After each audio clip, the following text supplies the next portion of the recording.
Hello there. Welcome to the SPS Pod. In this episode, we're doing another Performance Origins deep dive, a conversation with another creator, and this creator is Dakota Robertson. He has over 500,000 followers. He is one of the best ghostwriters on Twitter, LinkedIn, wherever you hang out, you need a ghostwriter. Dakota is your guy. He also teaches people how to become ghostwriters, and a lot of his students have had absolutely amazing results. Let's get into discussing Dakota's very unique journey to becoming very successful online. Let's get into it. You're listening to the Self-Performance Strategies Podcast. My name is Stephen and I am your host. The SPS Pod is all about breaking down the complex world of performance and making it easier for you to build momentum in your life. Essentially, I'm here to help you do less dumb shit. The SPS Pod is brought to you by the Pro Accelerator Program, a program specifically designed to help business owners and solopreneurs get rid of mental fatigue, save at least 10 hours a week, and also build a lot of momentum towards the key pillars and the goals that matter most to them. If that sounds like something you're interested in, check out the show notes and follow the links for the Pro Accelerator. But now, it's time to get into this episode. Welcome. Hello. We are in episode 58 of the SPS podcast, of the Self-Performance Strategies podcast. And today we're doing another Performance Origins deep dive with a Twitter creator, ghostwriter, a man who's on every platform really. He's got over 500,000 followers between Twitter, Threads, LinkedIn, Instagram.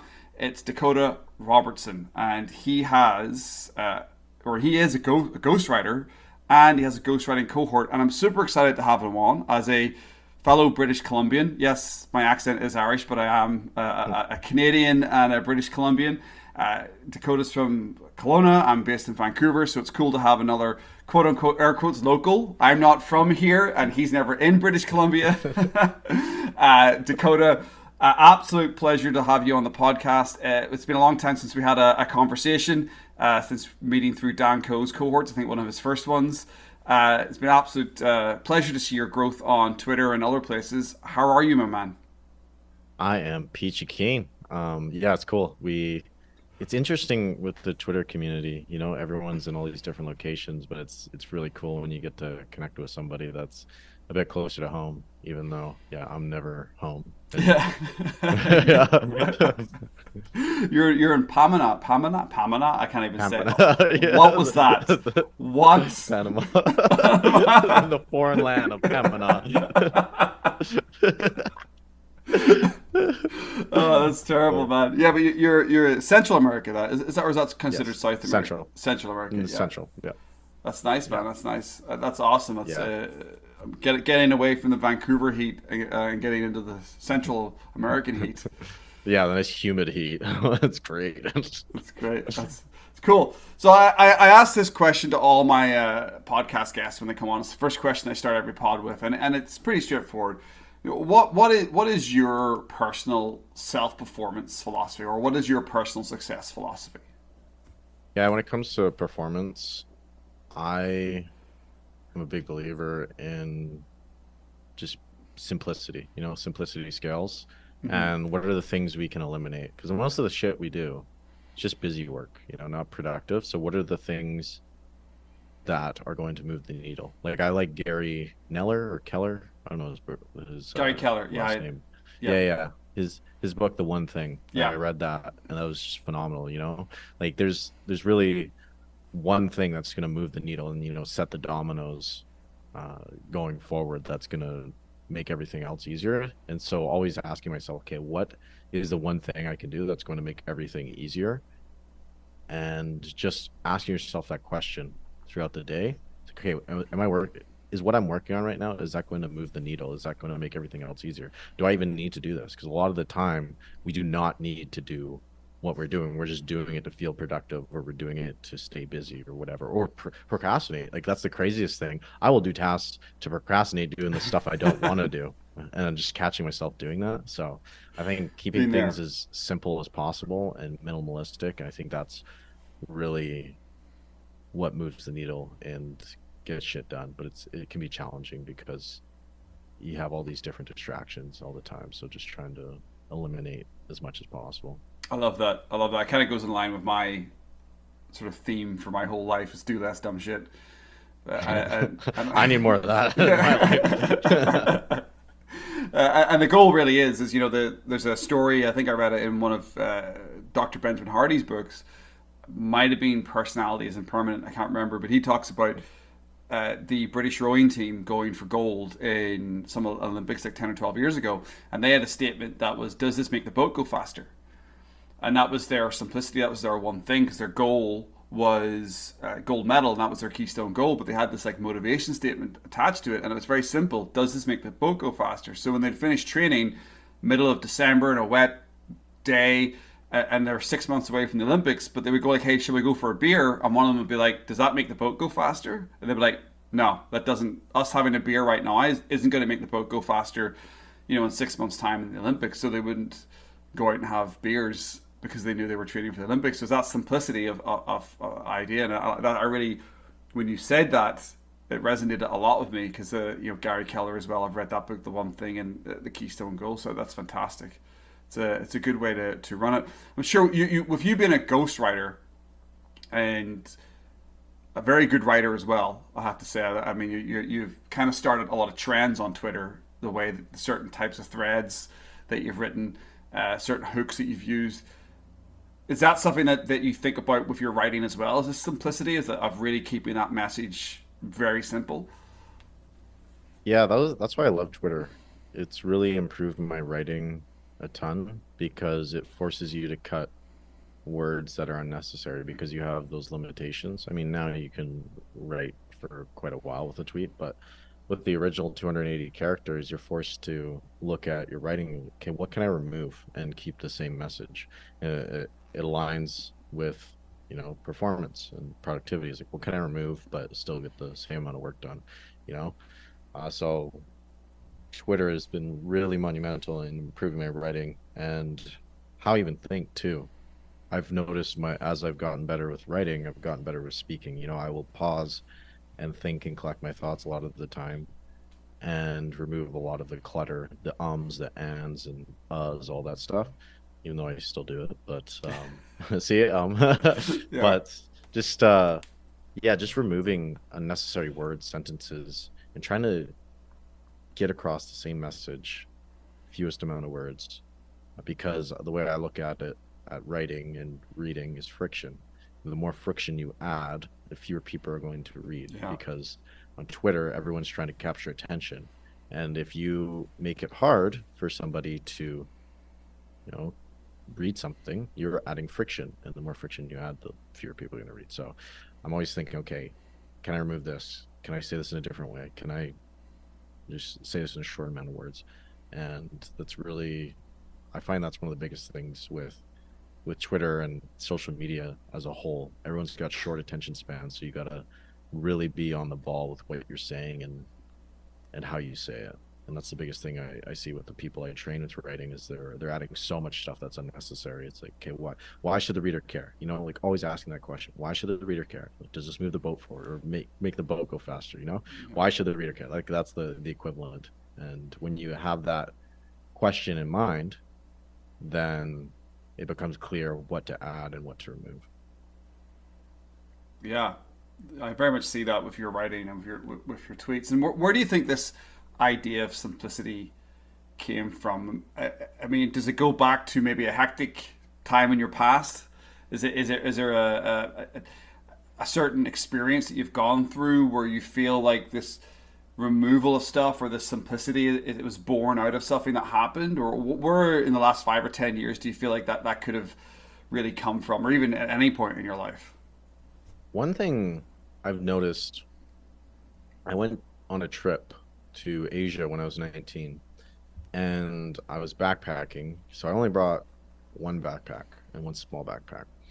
And one thing I noticed when I was traveling is how much more fun I had and how free I felt, and how much better my experience was when I just had few things. It was very simple and minimalistic.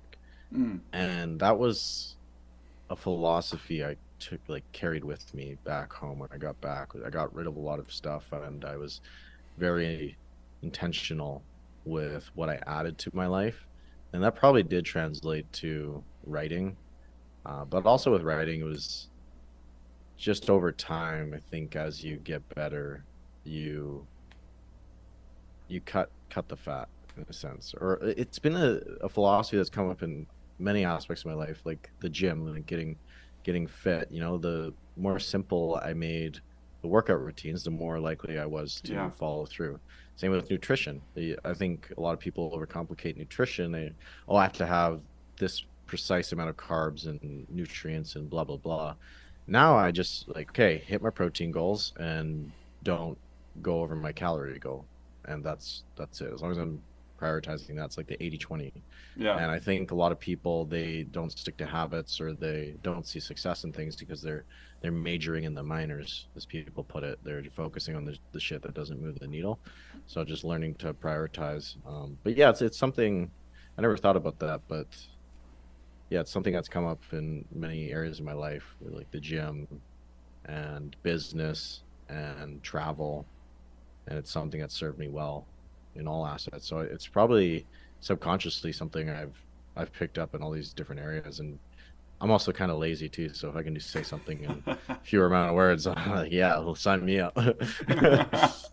Yeah, I'm with you on that. I call that tactical laziness. Yeah. It's I picked that up working in corporate for, I'll not name them, but you'll know them, the large insurance company in British Columbia that run the motor insurance. And Yeah, I know them. you know them, yeah. And I used to hate being in 5 meetings in a week that covered the same thing. So I used to tell other managers around me, like, I'm tactically lazy. Can we just have one meeting? I want to do less work. And I don't want to come across as being lazy. I just don't want to be in the same meeting 5 times. So me being lazy and not wanting to repeat things over and over again made me kind of sound like efficient, but it wasn't born out of me wanting to be efficient. It was born out of me wanting to do less work and be in less meetings. So I know some people get this sort of like, they're very technical, they're very precise, and that's how they then end up being efficient. I came at it from a completely different angle in my life. I was like, I don't like being in 20 hours of meetings a week. That's dumb shit to me. How can I be in 5 hours of meetings then? So it was, let's go that direction. So that's good. With the simplicity thing, with the removal, because I have a brain tattoo that I repeat quite a lot with my clients. You know, to improve, you have to remove.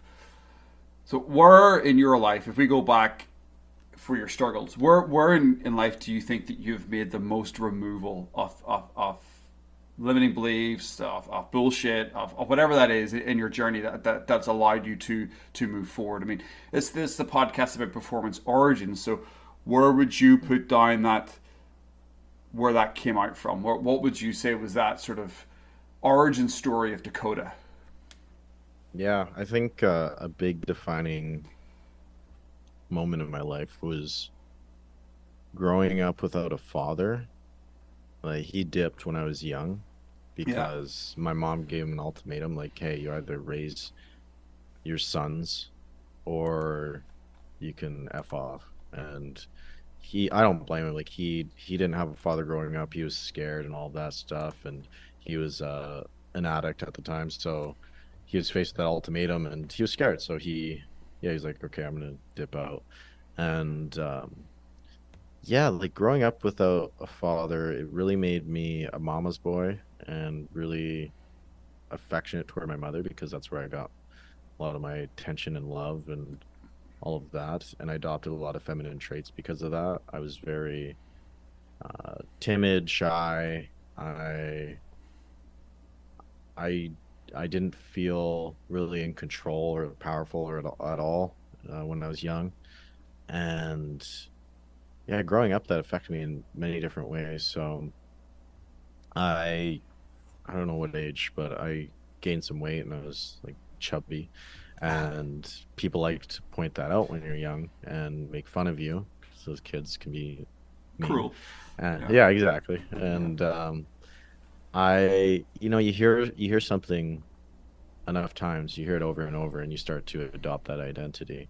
especially early on as you're forming your own identity and you look to others to kind of form that. So I was told I was, a fat kid, chubby chunker, all of that, loser or whatever, and I started to really adopt that identity, and I did not like who I was, and I I don't know, I just kind of coped with it with video games and eating double stuffed Oreos is kind of a bad flywheel effect, and I just kind of felt like out of control in my life, and I felt like I had this potential, but I just felt completely just helpless. Like I just felt like I was some loser. And it wasn't until the age of I think 12 I started going like I reached maximum pain point, and I just like fuck this, like I need to make a change. But I started going to YMCA boot camps with my mom's boyfriend at the time, and we would wake up before school at like 5 a.m. and we'd go down to these TRX like military band boot camp classes at the YMCA. And we had this like drill instructor sergeant leader, or I don't know, like class instructor, Jeff, and he would just push us. We'd play the heavy metal music, and there's like all these like people just getting after it, and I would work out till I threw up a lot of the times, and I would just run to the bathroom, throw up, and then I would go back and just like start working out again. And it felt so good because Yeah. I was running away from the identity I had. I was kind of just getting away from that, and it felt so good after every workout. It's like, yeah, I fucking did that. That was hard work, but it felt really good after. And over the course of a few months, I started to notice changes in my body, and I was like, holy shit, like this stuff works. You do something consistently over a period of time, even if it is a small change, it is so meaningful when you see Yeah. that, and it gets addicting, right? And you see that progress. And so where I would play video games before, I kind of turned my life a little bit into a video game where it's, you're grinding and then you level up a little bit and you're like, oh shit, I want to get to the next level. So that was huge for me. That was a big mindset shift for me early on. And I just kind of stuck with it throughout the years. And then I lost the chubbiness and all that in grade 9, started getting more attention from girls. And then grade 10, I started lifting with my brother, and I started getting muscles and all that, and I started getting more attention and all that. And it was funny because grade 10 I was known as the jack kid, but I still felt like that fat kid on the inside. Hmm. You change your external, but it's not until you do the internal work Yeah. that everything else starts to follow. And man, like I carried a lot of insecurity and a lot of just lack of self-worth with me, probably Mm. until like the age of 22, 23, like even Wow. even 24, man. Like I'm 25 now, but um it wasn't until I started stacking wins in these different areas that I Yeah. was like, okay, like I'm building up this Alex Hormozzi's like build up this stack of undeniable wins or proof that you are the person, you are this person. And it took years, man. Like first like social skills, like stop being so awkward, and then also the fitness, like getting really fit, and then being successful with writing and Twitter, and then being successful with business and all of that. And it wasn't until I started stacking all these wins in different areas and just kind of giving myself credit, allowing myself to like feel these victories and give myself credit for this shit, that I started to really just kind of build that resume for myself and look at myself, and you know what, like when these feelings of insecurity or shyness or whatever come up, it's like fuck that. Like look at all the times in your life where you have actually achieved these things. Like, you know what, you fucking did that. Like that Yeah. is remarkable. Yeah. And just kind of allowing yourself to feel that. And I think like this latest endeavor with psychedelics, I did ayahuasca like 2 months ago or a month ago. Nice. Now that really was, I dealt with a lot of shit, just kind of Interesting. allowing myself to feel a lot of shit I felt during childhood and feeling alone, like growing up with a father, and just kind of healing a lot of shit and coming full circle. It was very powerful for me. But I found like this year I really found my stride with a lot of stuff, and I'm really happy I went through all those challenges, feeling like a loser, not liking myself, and struggling as a man, kind of finding my masculinity and all of this stuff, because I've overcame all of that. It still comes up sometimes, but I feel like for the most part I've overcame a lot of it. And now I get to help people that used to be in that position. And even though that's not my business, but creating content around that is very meaningful to me, Yeah. because it's kind of like I'm speaking to my younger self, and it's really cool because I can be that person that I wish I had growing up, you know? So Mm. it's been cool. It's been like the hero's journey. I think that's the cool thing about struggle, is it gives you that story and it allows you to help other people, where otherwise, you know, if I had just a cushy life and all that, I wouldn't be able to help the other people that have struggled. So I like to look at it as I'm paving the way, or I have paved the way for other people to follow. And it's a gift in a sense, you know, like everyone has their struggles. You've had your struggles. People listening to this have had their struggles. And when you view it as a gift and as kind of like you're on the hero's journey and you had to go through that to help other people, it's kind of a beautiful thing. So yeah, it's sorry, It's tangent. so no, I loved it. There's so many. I was quickly writing down different things I want to go back to. I want to talk about the Ayahuasca. It's a hard ayahuasca. one. Sorry, Yeah. ayahuasca. I want to go back and talk about that. But there's a few things that I want to tap on. Hero's journey as well. I definitely want to get into that. But the insecurities and stuff, the dealing with the external first and then the internal. You know, just to add on my own little experience with that. When I first jumped in on Twitter, well, 2020 during the start of the pandemic, and I was around, kind of around you in a sense, 2021 maybe back into 2020, but I was around Dan Coe, J.K. Molina, uh, David Mendez was cooking at that point on Twitter, Art of Purpose, Save Your Sons, other people who I was lucky enough to know. But it's so funny because I had like what at that point maybe 10 or 15 years of leadership experience in the corporate world and sales environment, and here I was in this new environment, and I actually went through a period of major self doubt because I was going away from this sort of like, you give me a team of 20 people in a corporate environment, I know where to go. I know how to take them to a result, but like growing a Twitter platform, a Twitter brand, getting people to sign up to a calendar link to jump on a call with me. I was pretty good at closing them once I did because I've got the experience face to face. But it was really strange when I was seeing young guns like yourself just like take to it like a duck to water.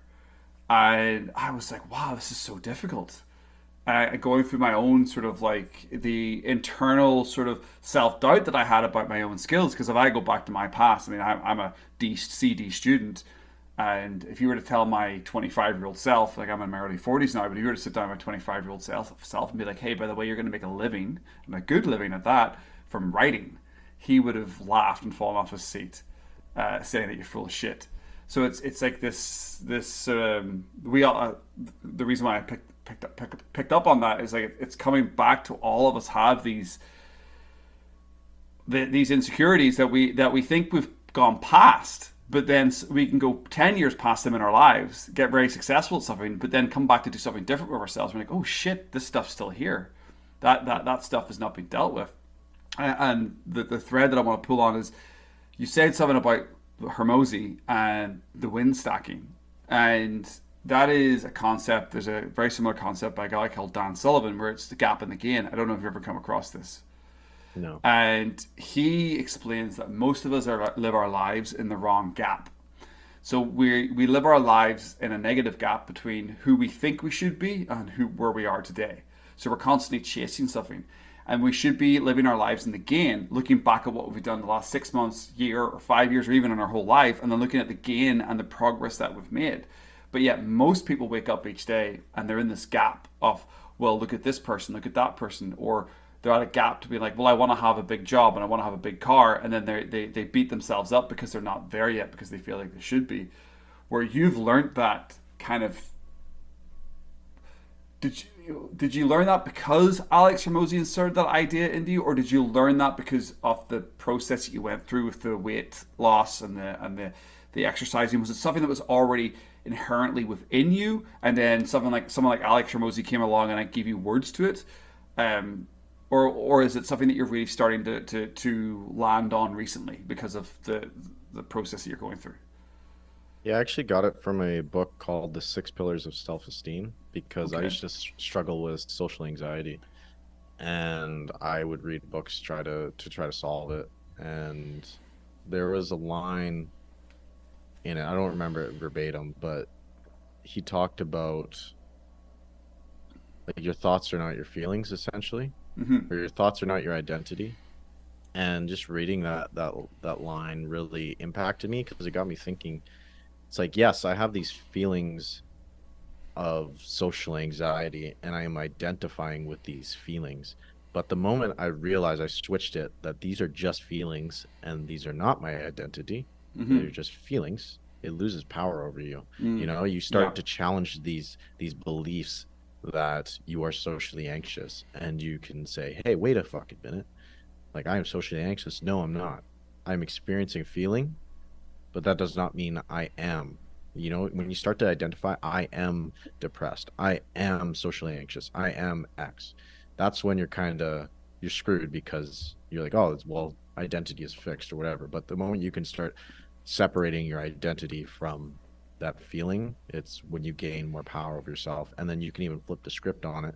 Be like, okay, well, what are some times where I was confident?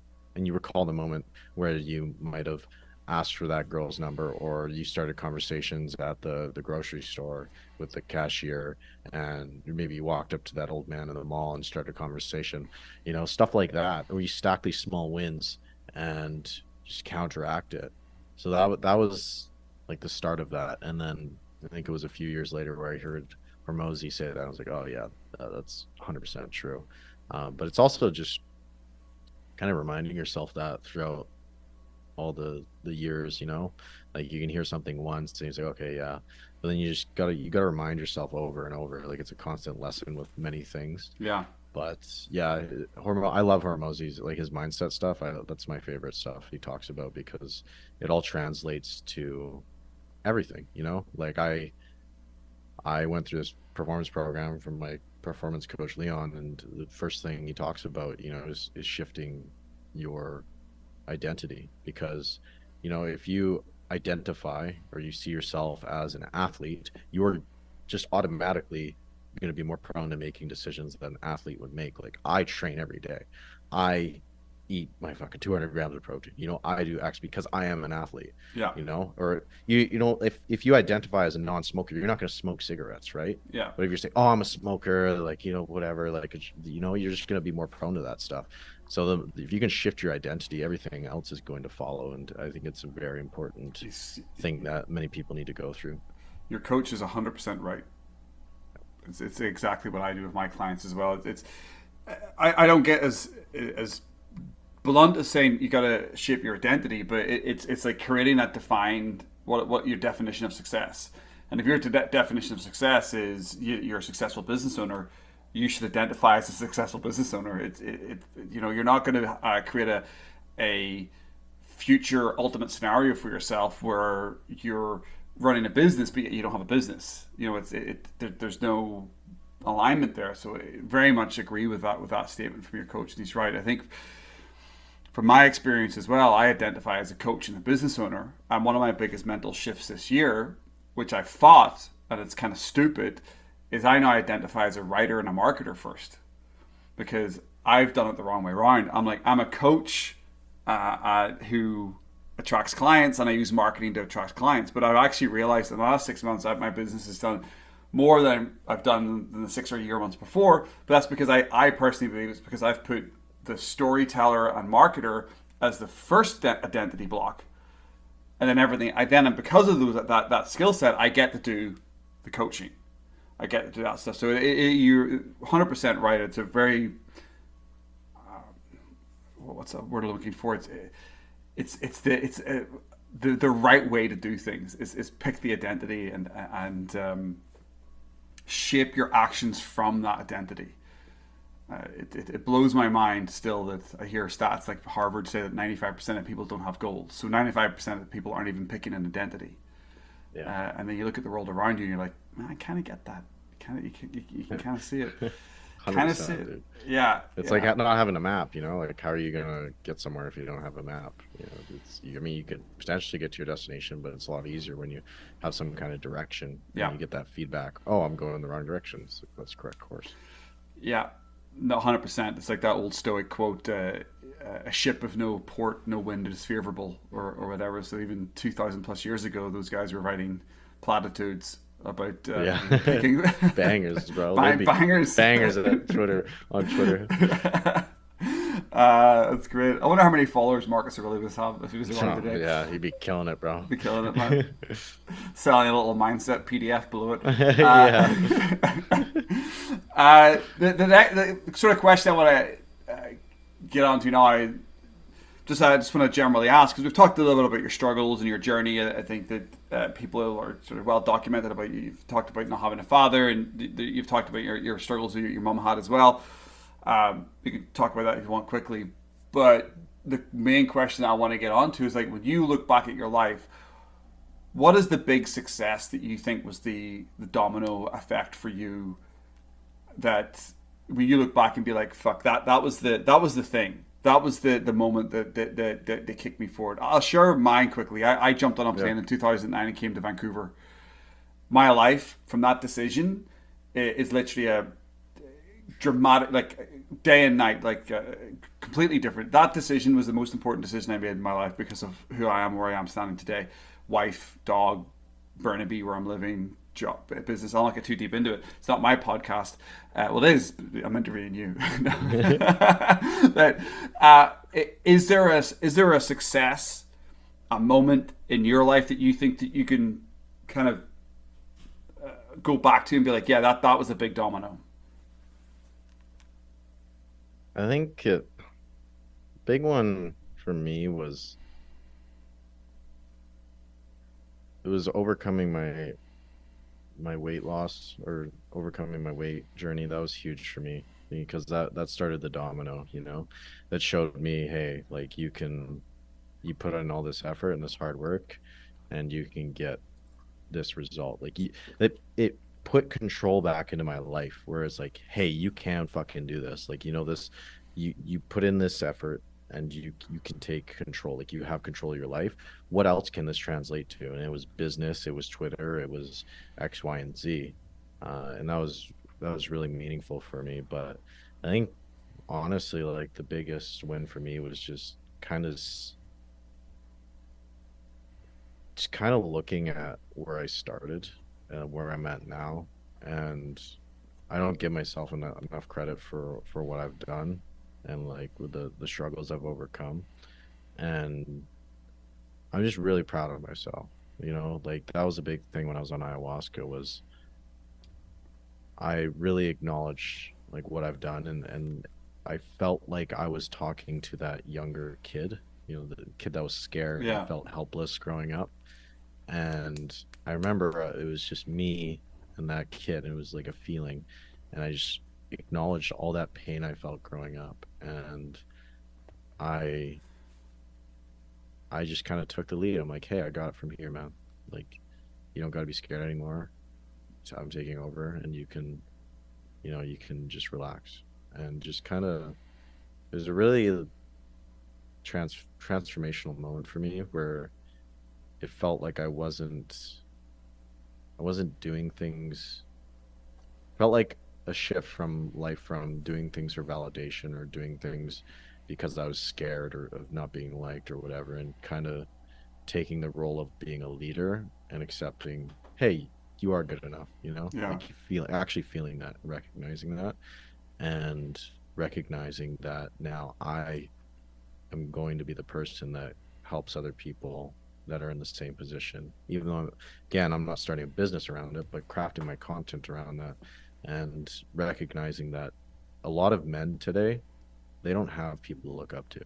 Mm-hmm. Like, I look at the quote unquote leaders, politicians and shit like that, and just, or like any celebrities and shit, and there's few people where, if I had a son, I wouldn't want them looking up to that. So kind of recognizing that our generation has to pick up the slack for a shitty job, for, quite frankly, of like what past generations have done, and just kind of showing men how to integrate different things in their lives. And mind you, I'm not perfect, but I can talk about the lessons I've learned and the lessons I've integrated into my life. And again, like the struggles I went through, I'm so grateful for it because I can help other people and show them, hey, like this is my experience and this is what I've learned, and Yeah. maybe don't fucking do that, or maybe try this. And I think just overall, just all the struggles I've faced, I'm just really really grateful, and I'm grateful I have this audience where I can talk to young men and even women, but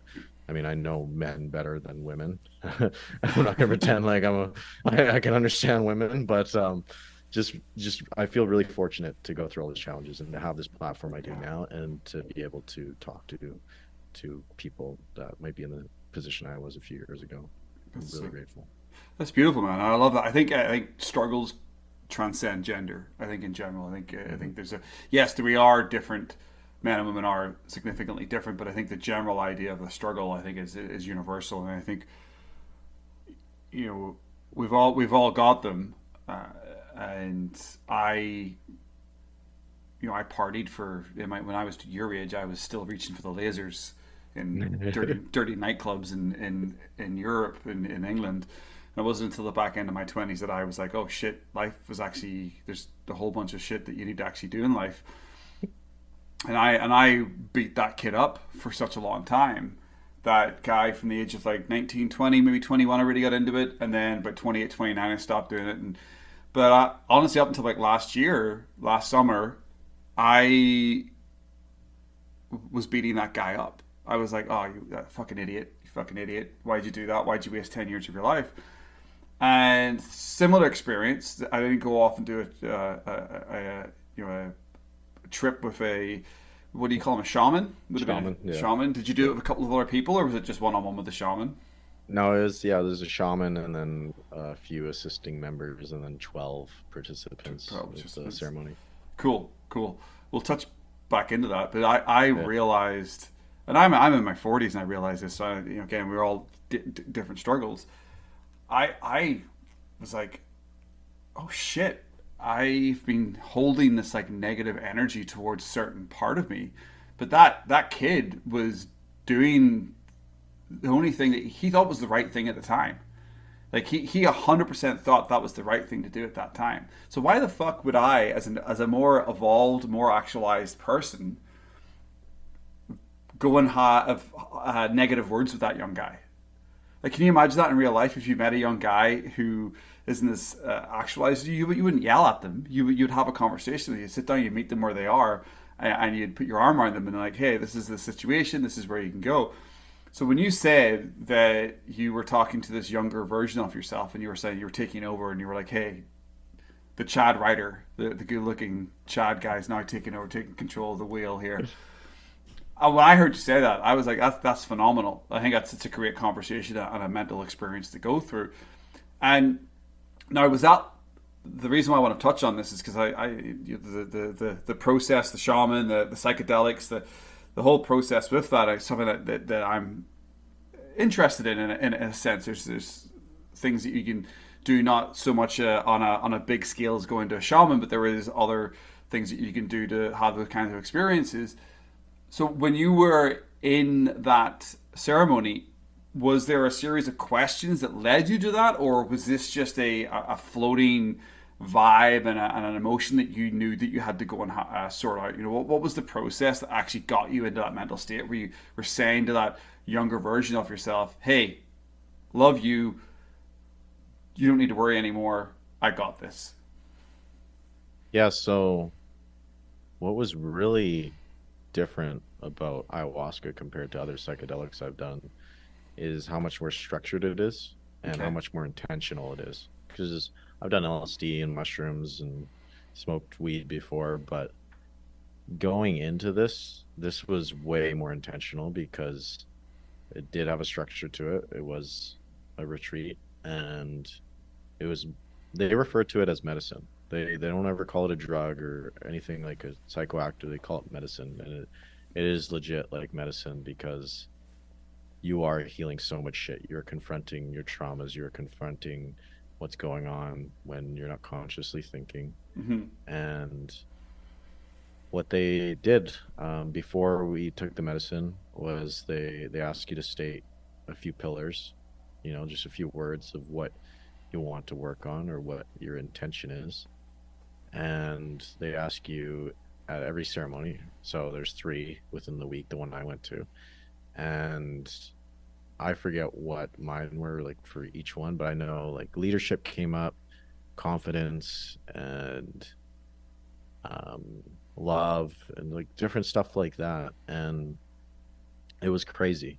It was legit crazy because each night I stated my intention was the trip followed that. Like it was crazy. I didn't ask myself questions or any stuff like that other than state my intentions. And I Yeah. just went with the trip, just flowing with it. And it just naturally just came to mind. And I cried a lot, but it was feelings, it was tears of just relief. You like just feeling. I started going to therapy in November of last year, and one of the things that came up for my therapist, he told me, he's like, you need to feel that inner child.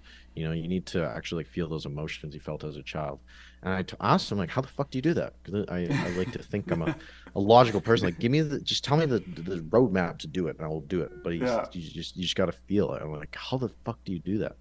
And I couldn't figure it out. And then on ayahuasca, it just naturally happened. And it just felt so good, just to acknowledge that part of me and just feeling. And I think that's something a lot of men struggle with. Yeah. And just to acknowledge, I feel like I'm very self-aware and in tune with myself, but like just trying to feel those emotions as a kid, I just couldn't figure it out. And yeah, on ayahuasca, it was amazing because it was just natural. And um, I just went with the flow, and it just, I don't know if there's like some kind of spiritual force or what's going on, but I felt what I needed to feel, and it was really gentle toward me, the whole trip. Each trip I did, it was just very smooth, and I just felt great. And yeah, but like other people, they were going through some rough times. I could tell, like my one buddy Taylor was putting a bucket on his head. These other women were screaming, and it was some crazy shit. I was just laughing a lot of the time, crying, but it was great. It's yeah, I think the main thing was, going in with intention. Yeah. And it's kind of, again, parallel to performance. Like, what's your intention? Yeah.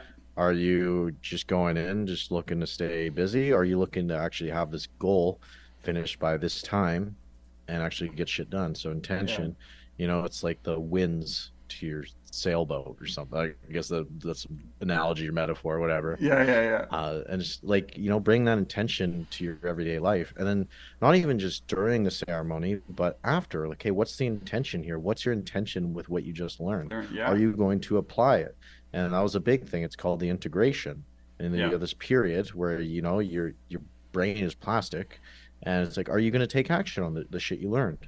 So what I did after my ceremony, I called all the people that were close to me that I thought of, and I had a deep conversation with them, and I told them about my experience, and I told them how I could be a better brother or I guess stepson or whatever, and how I feel toward them, and having that deeper conversation. And also like looking at, okay, what am I doing in my life right now with my business, and what's my intention? Okay, let's course correct. I dropped some clients because it just wasn't aligned with where I wanted to go.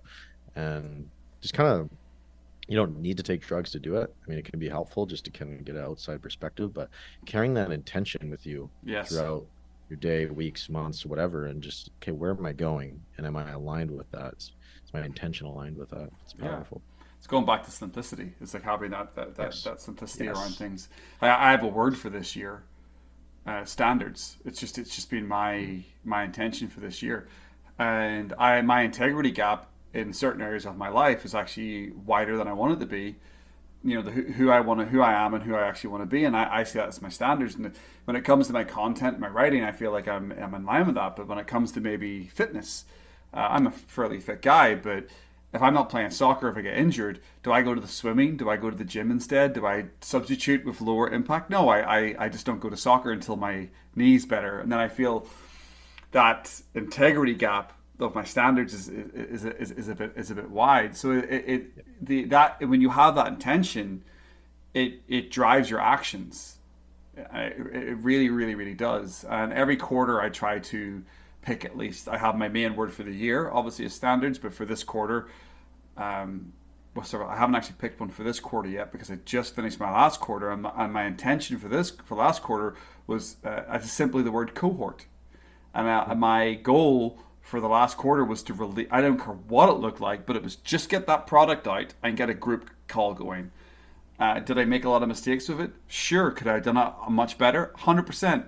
But did I get it out? Is it now behind me as a success, as a something that I've actually done? I can say yes, I've launched a product with a cohort and done weekly calls. Yes, and I think that's where a lot of people fail, is that they get stuck not getting by the actual releasing of the shit and getting it out there. But I think intention really helps you get shit across the finish line. It definitely has in my life, for sure. 100%, dude. 100%. For sure. Yeah. So you've been absolutely killing it on Twitter. You're also a massive pineapple and ham pizza lover, which I am as well. Which I don't understand why people don't like it. There we go. I'm a big fan. Culture. It's good shit. I think it's a good pizza. I don't know what the problem is.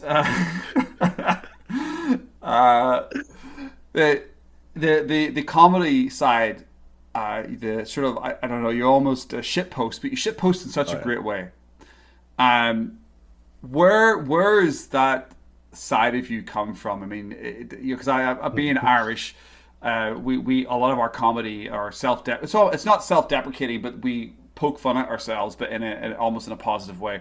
I wouldn't say it's self-deprecating. It is a little bit, but it's not.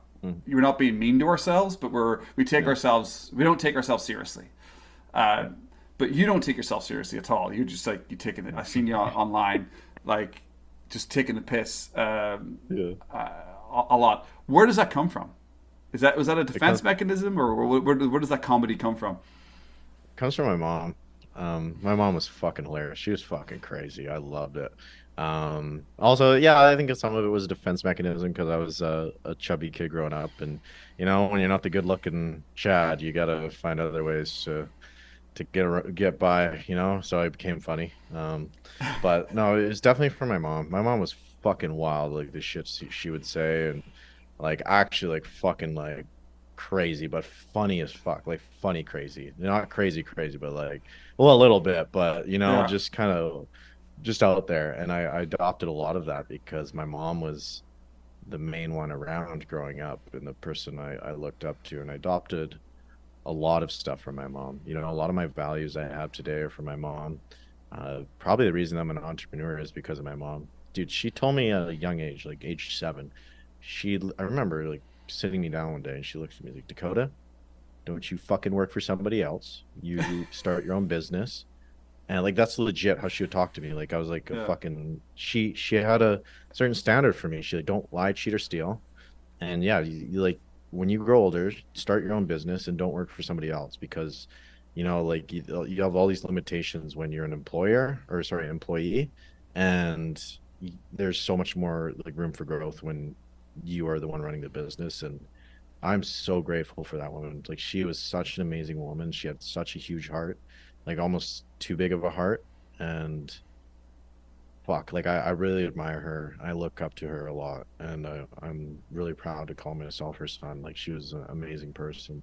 But yeah, she was fucking crazy with her humor, like did the wildest shit, bro. And I adopted that, and I'm glad I did, because I think it makes life more fun, man. When you don't take yourself too seriously, it's definitely off-putting to the more corporate types. I don't give a fuck. I think it's funny as hell to shit post and swear. And, there's definitely a limit, time, and place, and I can switch it on and off. But I think it makes life more fun. And all these people are acting so serious. It's like, come on, like we're all humans. We're not gonna make it out of this alive. We're all gonna die. Let's have some fun along the way. Of course, let's get shit done. But yeah, I owe a lot of stuff in my life to my mom, and I'm grateful for her. Beautiful. That's awesome, man. I love that. I love that, being sat down and told, start a business. You got more control of your life. That's beautiful. It really is. because it's so funny about being a bit more loose. I mean, I've talked about this already. I mean, I talk about dumb shit a lot, and it's even on my banner. Life is easier when you do less dumb shit. And I've actually had people say, "Oh, I like your stuff, but I don't like supporting you or commenting because you swear too much." And I was just like, "What the?" You just say, "What the fuck?" Like, and I'm like, yeah, and I'm like, well, I guess we're not gonna be compatible to work together, or Exactly. I guess what's the point? Because I know someone once told me, I don't know where I learned this, but marketing is just as much about pushing people away as it is about bringing people into you. And if someone can't take me writing sh*t on a Mhm. Twitter timeline, not even the full fucking word, Bro. I'm not. We're not destined to connect or work Yeah. together. I just think it's funny. You're right. There's a lot of NBA speak, Yeah. I've heard it put. Too much of it, in my opinion. A lot of fluff, especially on LinkedIn. Yeah. Oh, dude. Yeah. LinkedIn's horrible. Let's connect. That's good. Ooh, I see you breathe there and I breathe there. Oh God, are you human? God damn. What the fuck, bro? A bunch of potato NPCs, man. That's good. I get so many of those on. Well, I mean, they're a little bit better than some of the Twitter DMs. You're like, I noticed you've got a following. Yeah. Have you thought about a newsletter? Are you interested in short form content? That's Do you need a ghostwriter? it's hilarious. Oh man, the DMs are hilarious. So oh, that's great, man. You just made me. I'm nearly crying. That's fucking hilarious. But where is Dakota going? Honestly, man, at the age you are 25. I mean, I'm really excited for you. Also, there's other people in our network I'm like excited for, like Dan Coe and other people, JK. I mean, just like the sky is the limit to you guys. I think I said to on a side, I said that Dan Cole once he's going to become a household name. And I know you guys are friendly. You all lived together in what was it, Texas last year? Was it Yeah, last summer? year, yeah. Last summer, yeah. It would have been Yeah. a fun time. Warehouse. A fun time indeed. But where you're such a young man, but you've got so much experience. You've lived a lifetime in 25 years, in my opinion. Yeah. The post you did the other day about you working in the oil fields and choosing a job where you were the ambulance guy where you got to do no work all day but you studied. I was like, fuck, that's wisdom. That's wisdom where you're just sitting learning. Lazy, yeah. A little bit of Tactical laziness. There we But go. it's good shit, man. It's good shit. But like, you've had phenomenal results with your ghostwriting business, like crazy numbers, like ridiculous numbers, doing 20, 30, 40, 50K plus. Even I think you've had 100K month at one point, if Yeah. I'm right, which is amazing. And absolute congrats to you for that. If I could give you a realistic but magic wand, where are you taking things? 6 months, 12 months, 18 months? Where do you see Dakota? Because I'm already thinking that you've got a pivot coming up because you've talked about being almost like a leader of some type of a performance of person to helping younger guys. And when you're talking like that, and I can hear you speaking like that, I'm like, that could be a future for you. So what that's just my opinion, looking at what you're experiencing, where you're going, and what you're talking about on this podcast so far. But where do you see yourself? What is your intention in the next sort of Yeah. little bit? So I look at Chris Do and what he's built with the future. And I love that because he's democratizing education. He's making Yeah. it accessible to everybody. Yeah. And that's what I want to do with my brand. Like I believe education, like my highest value is freedom. Freedom to do what you want and go where you want and Yeah. live how you want, as long as you're not imposing yourself upon others. But I believe the best way to do that is through self-education. And I believe there are some pillars, like I look at it kind of as like you're planting roots. Yeah. So I think the core skills you need to learn, in my opinion, some of the best ones is like social media growth, like learning how to grow your own personal brand, writing, and marketing. And then you stack these skills on top of that, Yeah. like your sales or maybe some web design or whatever. And then you can grow, like sky's the limit. But as Yeah. long as you have those roots, like you're set. And what I want to do is teach people those skills through my content and the experiences and lessons I've learned, and kind of democratize education and make it accessible to everyone for free. But also, okay, do you want help with this? Do you want, to hop on calls with me? Do you want whatever? And I will charge money for that and help them implement things and all of that, or get more specialized treatment and charge money for that. But basically get them a shit ton of results with the free content. Oh, Dakota knows his stuff. I want to hire him to help me with XYZ. Boom. Either course or coaching, whatever. But also more of like a passion of mine is talking about self-improvement stuff. And I don't plan on monetizing it, just kind of just talking about, like masculinity, like what are the things I've learned, or with confidence or mindset stuff. I really enjoy talking about that. And I want to do that with YouTube. Like YouTube's the next frontier for me for the next, Nice.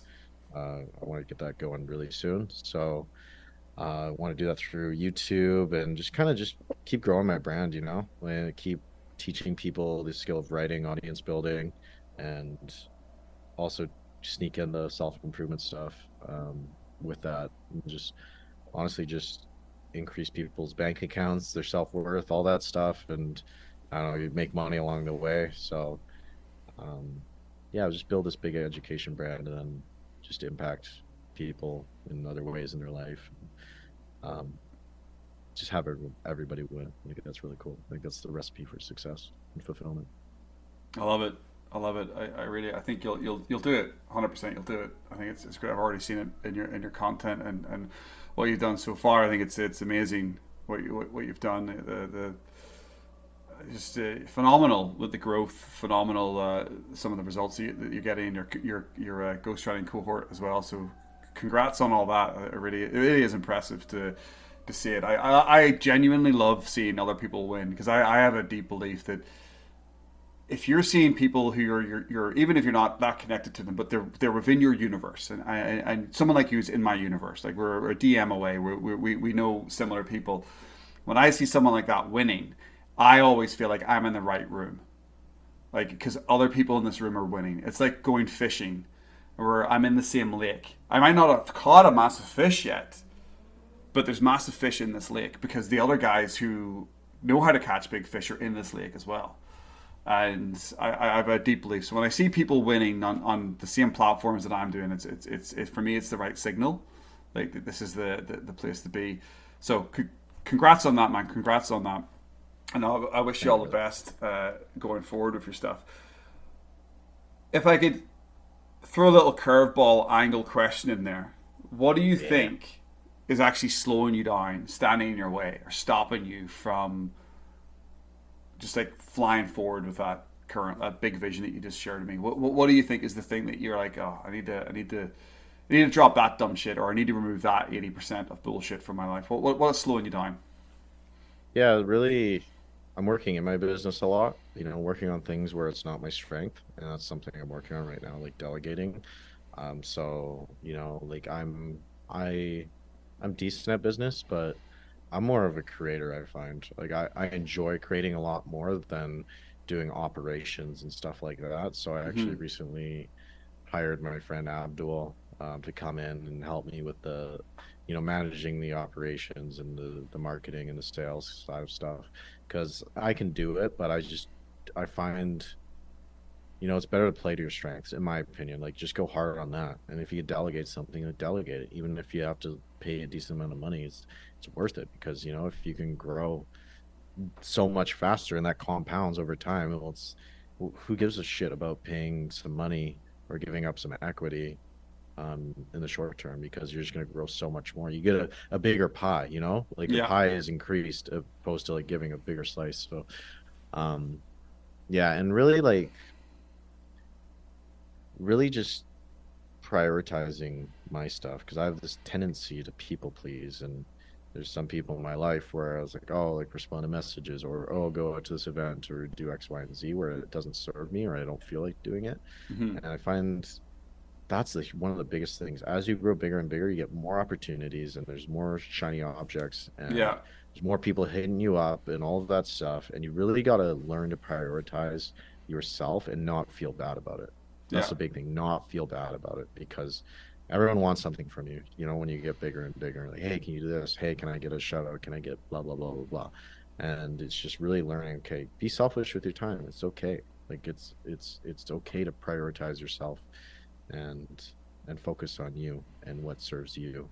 And also, like, I do gotta mature in some ways. Like I do have the, you know, that Chad kid that comes out sometimes and makes dumb choices, but that's, I mean, that's okay. I'm still 25 and recognize that. But I still feel like I mean, like, reach like near my potential, and just learning to focus more and say no to more stuff, and just kind of trusting myself more and leaning into that trust. Like, hey, you've done all this shit, and I think you know where to go, and I think you just need to stop looking at what other people think you should do and just trust yourself and focus on that. And I'm learning to do that a lot more. So those are a few of the things.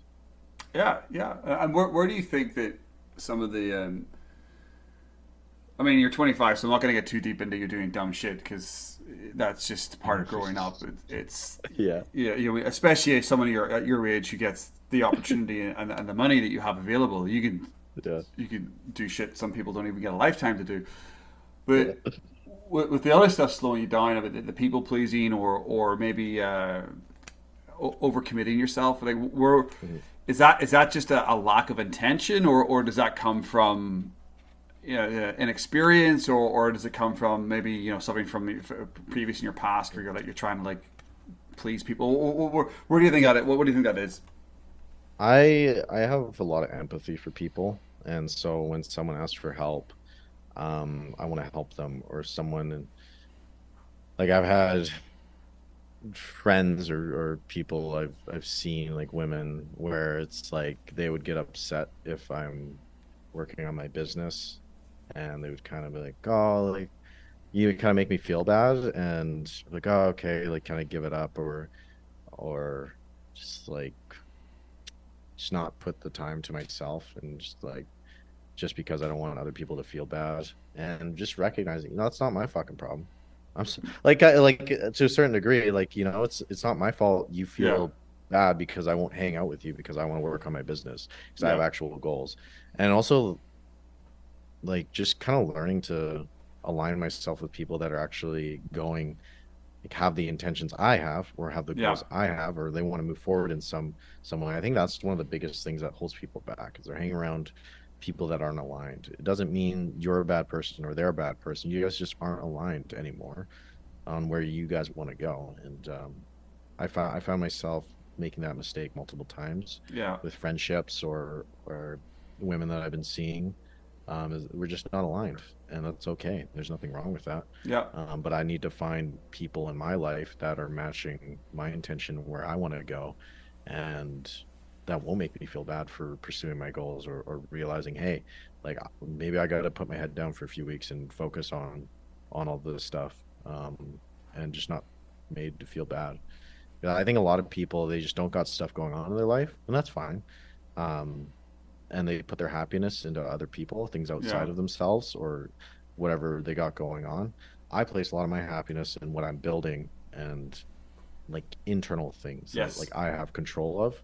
And I think that can come across as bad to some people, or kind of offensive in some ways, when I don't care if we hang out or not. You know, it's kind of like, yeah, whatever. Like, I got shit to do. Like, no. I'm not a cold robot, just gonna say, but like, there's just, they come, when it comes to certain people in my life that aren't aligned, it's like I'm tendency to not care as much. Yeah. No, I get that. I get that. I mean, I've definitely traveled through different friend groups, and I don't speak to people as much. And because of the direction that I went into, I mean, 10 years ago, I probably would have been at some festival right now some forest somewhere, probably Shambhala or Base Coast. You know, people outside British Columbia won't know those names, but Yeah. you'll know those. But that's where I was, and a lot of my original friends in Vancouver were those types of people, and I don't see them as much anymore or at all. And it's because we're not aligned. I don't see it as work. That's the really weird thing. I've had this conversation with my wife and some other people. It's like, oh, you're always working. And I'm like, I'm not. Like, I don't. It's weird. It's like I'm not working because I don't really see.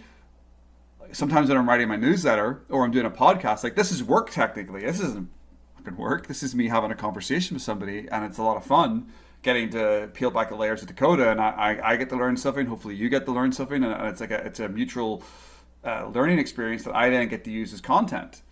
I don't see that as work. I mean, that's just how I view a lot of the stuff that I do. But I work every day technically because I'm on Twitter every day. But again, it's not. Is it work? I don't know. I don't know if you've experienced art. that. You're creating art, and you're getting paid to create art. You know? It's like, fuck. It's awesome. It's great. Like, that's a beautiful thing about this. We've picked careers that are aligned with our interests. We may not love it all the time, but it is enjoyable most of the time, I would argue. And the fact that we get paid for it is, fuck yeah, sign me up. Like, this is cool. I get to talk to cool people on podcasts and learn shit. Like, and you get to interview me and learn shit. It's like, hell yeah, it's a win-win. It's cool. Yeah. I definitely feel I love it. It's like a video game, you know? What are you doing in a video game? You're, I don't know, you're working, you're building stuff. Yeah. We just turn life into a video game, you know? We're leveling up different skills, we're unlocking new abilities, or unlocking new levels, and fighting new bosses, all that stuff. It's just, life's a video game. Yeah, it's the mundane stuff that you do to get to the boss level, and that's the analogy. I've heard people talk about it before, but it very much is that. It's the, you know, if you Zelda game that currently came out, probably a lot of people playing that currently. I think I played the old one a while back. I can't remember what they're even called now. Breath of the Wild or something. Breath of the Wild, yeah. But it's so funny when you go over to the one side of the map to pick up a key, so you can go back to the other side of the map to unlock something to fight a boss. But then I feel like the last quarter, I jumped into George's copy thinking community this year. And obviously I've watching Kieran Drew and your stuff as well, the writing stuff. And I'm like really deep into studying the storytelling and copying, so to speak. So I went off on that little adventure. And then my big boss was creating a landing page and launching a program at the end of the last quarter. And I made money from that. So I went off into the world, decided to create a bit of a skill stack. I'm still not very good at it. I'm terrible at it, landing pages. I'm not very good at copywriting. My storytelling obviously can improve. But I got to a level where I was able to make as much in a month than I would have made. I had a decent 6-figure corporate job at the Class Insurance Company. I just had a very good month. But out of thin air, because I decided to study some copywriting shit, some storytelling stuff, read a couple of books. I think you recommended 3 books a while ago, like earlier this year. I think it was like writing rules on writing well or something else. I saw that post. It was on LinkedIn or Twitter. I just immediately bought all 3 of those books on Amazon and listened to them. Still not saying I'm great at this stuff, because there's always room for improvement. But that idea from the video games about like, okay, well, I need to go and see this character to get this skill set so I can then go back and fight the boss. So if you think about that, if I want to launch a community or launch a program, well, what skill set do I have to get good at? Oh, probably copywriting and storytelling. So who are the 2 or 3 people who you're going to follow online that are going to help you get there? Or can you join their community? Can you hire them? Can you work with them? To me, it's just common sense. It works like that. So it is fun. It is a lot of fun. We continue to grow. Cool. Yeah. With that said, we've been talking for about an hour, so I've got a couple of questions, and then we'll kind of wrap up. Maybe I'll poke a few more things as we're talking. The first question I always ask as we're sort of moving towards the end is, what contrarian view do you have either in personal performance or writing, or where do you push back against the norm in life? Well, I was gonna think of some controversial like political takes. I was like, oh, George, I got some crazy ones. When it comes to performance or writing, I think a lot of people they're so focused on grammar or different frameworks and all of that, like, you know, like, oh, use the problem agitate solution copywriting framework or whatever, blah blah blah. A lot of the time it's like putting whipped cream on dog shit because your idea sucks. Like, straight up, dude. Like, a lot of people's ideas, they're just not interesting, you know? And you got to start from the idea. Like, why do we watch a movie? Because the idea is interesting, or the story is interesting, and you always got to start from the idea. That is the foundation of everything. And if you try to dress it up with words or these copywriting principles or whatever, it's just not going to be compelling. So you really got to focus on the idea. One book I would recommend is Made to Stick by Dan and Chip Heath. Fucking amazing book. Yeah, great book. Trying to think what else. Performance. Oh yeah, one of the stupidest things I think is the Pomodoro technique, you know, like 20 minutes on, 5 minutes off or something. Dude, it takes you like it can take up to 20 minutes to get into flow state. Yeah. And you're like, fucking, oh yeah, let's just fucking restart. It's like, no, like, get your ass like an hour and a half or 2 hours and just fucking work. Like, don't focus on anything else. Like, get your ass into gear. Fucking think this is the stupidest advice. You fucking 20 minutes on, 5 minutes off. I can't stand it. I hate it when people bring that up as a system. Or I talk about productivity zones, and I said I have 3 a day. You're one of my productivity zones today, but for me, a productivity zone is 60 to 90 minutes, because 90 minutes is our ultradian rhythm. So we're constantly living our days in this 90-minute rhythm. You know, and we get peak focus, then we get a little tired. So if we, you know, listen to any Andrew Huberman podcast, he'll tell you the same thing. But the post that I have, and people are like, oh yeah, I use the Pomodoro technique. Every 25 minutes I take a break. I'm like, what are you fucking talking about? Potato. Yeah. Like, fuck Pomodoro. I don't know who you are, man, but you're screwing people up. It's because it's that what science, what you said 15-20 minutes for people to actually get focused on to block out the noise. So it's stupid. Yeah. It's ridiculous. Anything else you want to hit on? That's a couple of things there. One thing, I used to be really religious about waking up at 5 or 6 a.m. And one thing I've just kind of unsubscribed to this past year is just focus on getting sleep. Like, you know, it was like Alex Ramosi really, I think he paved the way for me for this, but just kind of realizing you don't have to wake up to at a certain time to be successful. You know, like, focus on getting a good night's sleep instead of waking up at a certain time. Yeah. So that's what I've been doing this past year. You know, just maybe have a set bedtime, like 10 p.m. for me, and then, you know, just sleep. You know, allow yourself to sleep, and then wake up when you wake up naturally, because you probably need to sleep that amount of time. Yeah. I could be wrong. I'm open to changing my view on this, but I remember I would wake up at like 6 a.m., 5:30 a.m., and I would just be dead ass tired in the middle of the day. I couldn't figure out why. Now I don't have those dips. Surprisingly, because I let myself sleep. I 100% agree with that. I think for me, it's the nighttime routine, and it's not really a major routine. The only routine that I have is it fucks my sleep if I don't do this, but it's at least half an hour, if not an hour, of no screens, no TV, no dumb shit, no sitting on TikTok. Or I don't even have TikTok on my phone at the moment, but YouTube, whatever, or Threads. I find that when I give my mind a good 45 minutes with no screens, my sleep is so much better. I also tape my mouth and have mouth guard and everything, do all that kind of... I gotta try that. I keep seeing that. I haven't tried that yet. I'm much deeper sleep with the mouth taping. Damn. I find it... even my wife says I don't make as much noise. I have a bad... I've used a mouth guard for a decade or whatever, because I smack when I'm sleeping. They're weird noises. Like, my wife wakes up and goes, what the fuck is this guy doing? Possessed. Like, I'm possessed. Like, I'm obviously eating a sandwich in my dream, you know? It's just doing something stupid while I'm sleeping. But when I tape my mouth, I just find a little bit of medical tape. I just put it across the mouth. And you really need to breathe. You can still breathe through it, but it just closes the mouth. enough. It's not like you're getting duct tape and like taping yourself like you're a hostage at nighttime, like you're into some weird kink scene. You get one of those zipper masks. Ball in your mouth. That'd be a good shit post. I've put a ball gag in my mouth for the past 30 days. It's changed my sleep forever. You should I'll write that for a fitness client. You should do that. That's brilliant. No, but I find it really. I find my sleep much better. I notice now when I don't tape my mouth that I don't sleep as well. But I've even noticed now with exercising, I'm trying to be a lot more cognitively aware with the nose breathing.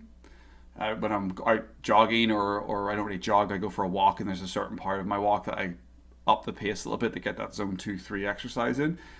But yeah, no, it's made me cognitively aware, because I find myself sometimes even at the computer working, I'm a mouth breather. My jaw just opens and I'm like, and I'm trying to be a little bit more aware of using my nose. So yeah, I give it a go. It's not going to kill you. Yeah. Okay. Sweet. I'll tape my mouth. And if it does kill you, you cannot come after me. Yeah. I won't hold you liable. I'll be dead. Yeah. True. That's awesome. Yeah, no, those are some good contrarian views. I think I a lot of the writing ones, I see a lot of people shitting on the writing ones, but I as somebody who wasn't I'm not very good at grammar or structure.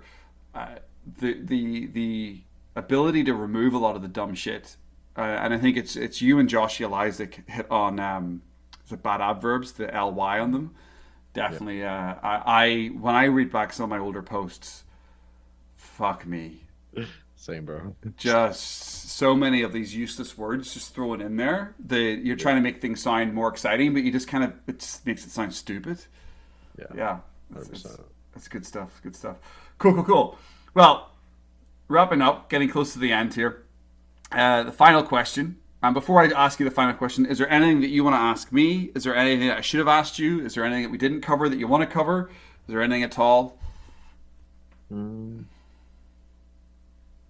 I was going to ask you if you like pineapple pizza, but you already answered that. So no, man, I think I'm golden, bro. I'm good for this last question. Fire away. I love a good pineapple pizza. I often, my wife culture. Yeah. I don't know if you've had Pizza Garden in Vancouver. Neapolitan style pizza. So my wife and I will often get a massive large pizza between us, and half of it will be pepperoni and the other half will be ham and pineapple, and we have 2 slices of each. So it's nice. we're big, but I like the Neapolitan style fire oven pizzas. I don't like Domino's or screw Domino's. Yeah, screw Domino's. Yeah, 100%. If they ever want to sponsor this podcast, obviously I will allow them, but. But screw Domino's. With that said, last question. It's a quick question, but if you could get everybody in the world to wear a printed T-shirt for one day, what would that T-shirt say? Eat pineapple pizza. No, I'm just kidding. I'm kidding. What did it say? You're gonna die one day. I think that's good to keep in the back of your head, because I think it would push a lot of people to do what they know they should be doing, whether that be having a hard conversation or going after what they want in life, or getting out of that shitty relationship or shitty job. Yeah. And just kind of reminding people, shit's gonna end. The show's gonna be over one day, and you're just gonna be gone. And I think it's good to keep in mind. As morbid as that sounds, but I really do. Way to put end the podcast in the diner. You're gonna die, motherfucker. We're all gonna die. Game over, man. Game over. No, I love it. I'm a big Stoic fan. Memento mori. I love that message, because it is so fucking true. We think we have time, but we don't. It's going to be over so quickly. Time goes by extremely fast, especially the last 5 years for me. It's like the blip that happened as well in between. Seize the opportunity, carpe diem, all that nonsense. Dakota, absolutely amazing to have you on. It's been a lot of fun speaking to you. It's been fun seeing you dominate on Twitter and on our platforms and do really well. But before we go, can you tell everybody where to find you, your website, and I'll put all that in the show notes below, but tell everybody where they can get more of Dakota. Yeah, so I'm on Twitter at WrongsToWrite, WRITE, and then I'm on Instagram at YoDakota, and then I'll have my website up probably end of August, but that'll probably, I'm trying to get the domain Dakota Robertson, but they're not responding, but thedakotarobertson.com, where I'll have a lot of stuff going on, but yeah. Nice. I got StephenTimoney.com years ago, but I can't get Stephen. Yeah, I can't get Stephen Timoney on Twitter. Some guy in Ireland's got it with a PH. But I got ironic. Ironic. Yeah, probably a cousin of mine. But I got Steve with the VE. But yeah, no, I'll put all those details. Have you below? Have you ever thought about changing your Twitter from WrongsToWrite to Dakota or? I have. I gotta find a consistent username among all platforms. Yeah. It's shitty. I got a kind of generic last name, so well, I don't know. We'll see. Yeah. Just gotta hack some accounts. Should do it up. Yeah, I was able to get Steve Timoney, so I did that on Instagram, Instagram, Threads, and I think TikTok. I'm Steve Timoney, and then officially on LinkedIn, I'm Stephen Timoney. On Twitter, I'm Steve Timoney as well. But people know I'm PHEN. Yeah, but it is handy to have one that's very similar across them all. Yeah. No.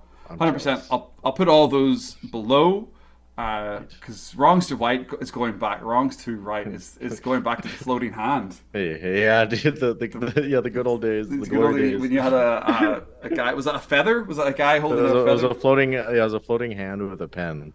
The pen. I ain't going back to those days. Yeah, that's brilliant. Dakota, absolute pleasure. Thank you for coming on. This is my 58th episode of the SPS podcast, Performance Origins. It's been great having a conversation with you. I really appreciate you, and we'll talk soon, my man. Sweet. Thank you, brother. Appreciate having me. Cheers. That was the 58th episode of the SPS podcast. Thanks, Dakota, for coming on. Obviously, I will put all his information in the show notes below. And also, if you want to check out my information, it will be down there as well. You can find me at StephenTimoney.com. You can find me at Steve Timoney on Twitter, SteveTimoney. Thanks again for Dakota. Thank you for listening all the way through this part of the podcast. And we will speak to you in the next one. Make it a good one.